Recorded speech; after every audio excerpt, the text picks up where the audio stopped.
సాధక ప్రియులందరికీ నా యొక్క నమస్కారం. ఇవాళ మీకు అతి పురాతనమైన మరో కర్ణయక్షిణి విద్యని తెలియజేస్తున్నాను. ఈ విద్యని తెలియజేయడానికి కారణం ఏంటంటే, అతి ప్రాచీనమైన ఈ విద్యలు కనుమరుగవుతున్నాయి. ఇవి మా 3 తరాల నుంచి వస్తున్న గ్రంథాల నుంచి సేకరించి నేను ఈ విద్యలు అనేటివి మీకు ఇవ్వడం అనేది తెలియజేయడం అనేది జరుగుతుంది.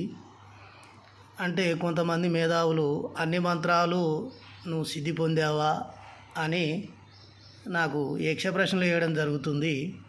సాధకోత్తములారా, మీరు గమనించవలసింది ఏంటంటే, ఓ మహావిద్య సాధకుడు స్వతంత్రించి వేరే మంత్రాలని చేయగలడు, చేయవచ్చును. అదేవిధంగా ఆ మంత్రాలని, కొన్ని మంత్రాలని ఉపదేశం చేయడానికి కూడా అర్హత లభిస్తుంది. ఖాళీ సాధన అంటే అతి గొప్ప సాధనలు చేసిన వ్యక్తికి అన్ని విద్యల మీద అర్హత లభిస్తుంది. ఇది గమనించగలరని నా యొక్క మనవి. కొందరు కామెంట్లలో నాకు విచ్చలవిడి ప్రశ్నలు వేస్తుర్రు. వాళ్ళు ఒకరిని బాగుపడనియరు, వాళ్ళు బాగుపడరు. వాళ్ళ జీవితాంతం అలాగనే ఉంటారు.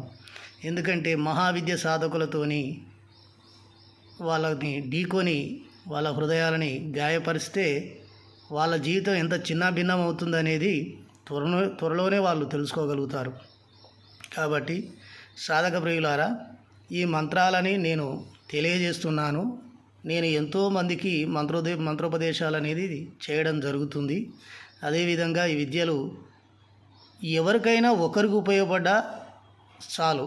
10 మంది తీసుకుంటే 10 మందికి విద్య వస్తుందని ఏం లేదు. అక్కడ వారి జన్మత బట్టి ఏ విద్యకు ఎవరు పనికి వస్తారో దాన్ని నిర్ణయం చేసి ఇవ్వడం జరుగుతుంది. అలా చేసినా కూడా కొందరికి చాలా రోజులకు సిద్ధవుతుంది, కొందరికి తొందరనే సిద్ధవుతుంది. ఆ ఓపిక లేక వీళ్ళు ఏదో ఎమ్మటే వచ్చి పలకాలే, ఎమ్మటే వచ్చి ముంగట నిలబడాలి, వాళ్ళకు అన్ని సౌకర్యాలు చేకూర్చాలనేది అంటూ ఉంటారు నాతోని. కానీ అది సబబైన విషయం కాదు. ఎంతో కష్టపడితే కానీ ఒక మంత్రాది దేవత కట్టుబడదు. అలాంటిది ఎమ్మటే వచ్చి నేను ముందుకు తీసుకుపోవాలంటే అది కూడా పద్ధతి కాదు. అది నీ పూర్వజన్మ సుకృతం ఉంటే కొందరికి 108 చేస్తేనే సాక్షాత్కారం అవుతుంది, కొందరికి 1008 అవుతుంది, కొందరు 1,00,000 చేస్తే కానీ కాదు, కొందరికి గ్రహణ కాలంలో, కొందరు ఆదివారం అమావాస్యలలో. ఈ విధంగా చేయడం వల్ల మంత్రం మీద పట్టు అనేది సంపాదించడం జరుగుతుంది. కాబట్టి సాధక ప్రియులారా, ఈ విషయాన్ని గమనించగలరని నా మనవి. ఈ యక్షిణీ విద్యలు అనేది అందరికి కూడా సిద్ధించవు. గురువు అనేవాడు మంత్ర విద్య ఎదుటి వ్యక్తికి, సాధకునికి వస్తుందా, అది సిద్ధిస్తుందా లేదా అనేది చూసి ఇవ్వవలసి వస్తుంది. ఆ ఇచ్చిన మంత్రాన్ని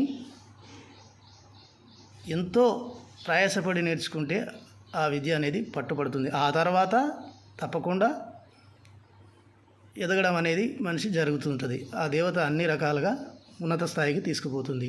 కాబట్టి సాధక ప్రియులు ఇది గమనించగలరని మనవి. ఈ కర్ణ విద్య చాలా పురాతనమైంది. నేను ఇది తెలియజేస్తున్నాను. ఈ మంత్రం వచ్చేసి ఓం నమో భగవతే ఓం ఓం అం ఆం కర్ణయక్షిణి హ్రీం హ్రీం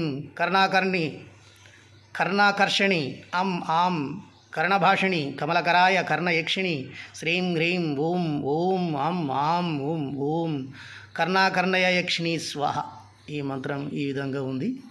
ఈ మంత్రం వచ్చేసి దీని విధి విధానం ఏంటంటే, ఆదివారం అమావాస్య రోజు లేదా గ్రహణ టైంలో కానీ, ఇప్పుడు మీకు మంచి అవకాశం ఏంటంటే అమావాస్య రాబోతున్నది, అది గ్రహణం కూడా ఉన్నది. కాకపోతే భారతదేశంలో అది కనిపించదు, కానీ ఎంతో కొంత ప్రభావితం ఉంటుందని నమ్మేవారికి నమ్మచ్చు.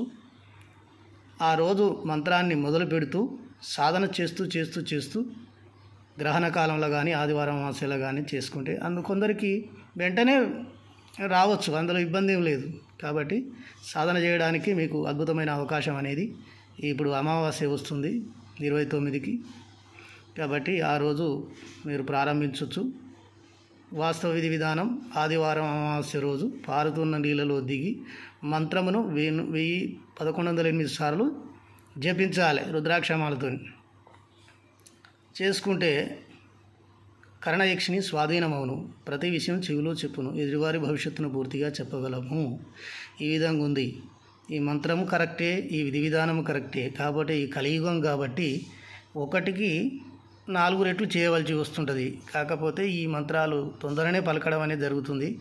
ఈ మంత్రాలకు అంత శక్తి ఉన్నది కాబట్టే మీకు తెలియజేస్తున్నాను. సాధక ప్రియులారా, ఈ మంత్రాన్ని అభిలాషగా చేయాలనుకున్న వాళ్లకు మంత్రదీక్షగా తీసుకొని చేసుకోగలరు. మీ దగ్గరున్న మహావిద్య సాధకులు ఎవరి దగ్గరైనా మీరు మంత్రదీక్ష అనేది తీసుకొని చేసుకోగలరు. లేదా నా ద్వారా తీసుకోవాలనుకుంటే నేను ప్రతి వీడియోలో చెబుతున్నాను, 10,116 నేను తీసుకుంటాను. తీసుకొని ఉపదేశం అనేది చేయడం జరుగుతుంది. కాబట్టి ఈ అవకాశాన్ని సద్వినియోగపరచుకోవాలని ఉంటారని భావిస్తున్నాను. సాధక ప్రియులు నా వీడియోను పూర్తిగా చూసిన తర్వాతనే మీ సలహాలు, సూచనలు, మీ అభిప్రాయాలు అనేది కామెంట్ రూపంలో చెప్పండి. విచ్చలవిడి కామెంట్లు పెట్టి నా ఆగ్రహానికి గురి కావద్దు. ఈ విషయాన్ని గమనించగలరు. కొందరు అత్యుత్సాహం చూపిస్తారు, ఇంక వాళ్ళ పని ఏమవుతుందో చివరికి. కానీ ఈ అవకాశాన్ని సద్వినియోగపరుచుకుంటారని మనవి. అలాగనే నా ఛానల్ని సబ్స్క్రైబ్ చేయవలసిందిగా మనవి.